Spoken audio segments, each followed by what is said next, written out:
Less than 10 days before the big U.S. presidential polls, Kamala Harris shifts focus to swing state Pennsylvania. Harris intensifies political campaign in battleground state. VP presses for Black, Latino voters in Philadelphia. Harris works to boost support from Black and Latino voters ahead of November 5 elections. Vice President announces Puerto Rico policy targeting Latino voters. Could Latino and Black voters in Pennsylvania decide the election? As the race for White House heats up, who is ahead in the Harris versus Trump battle?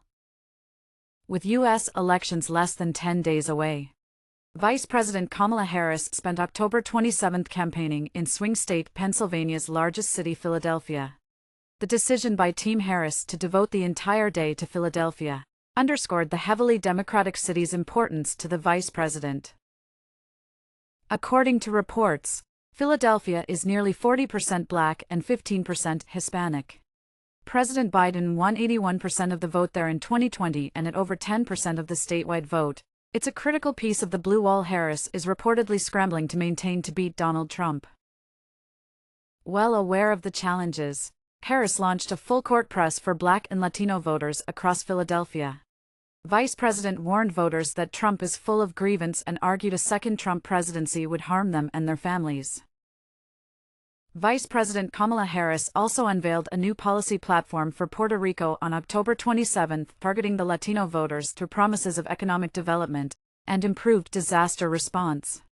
While residents of Puerto Rico cannot vote in U.S. presidential elections, the message was reportedly aimed at more than 5.8 million people of Puerto Rican origin living on the mainland who can vote.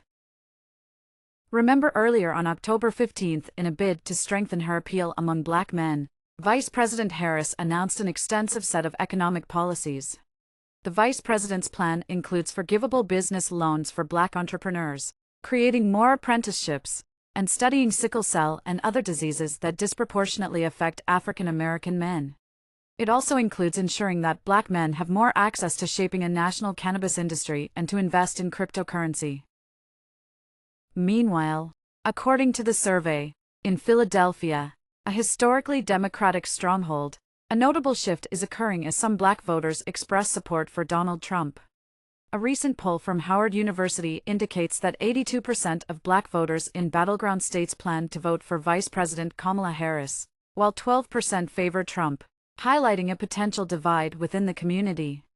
Notably, Trump's support is rising among Black men under 50, with over 20% expressing their intention to vote for him.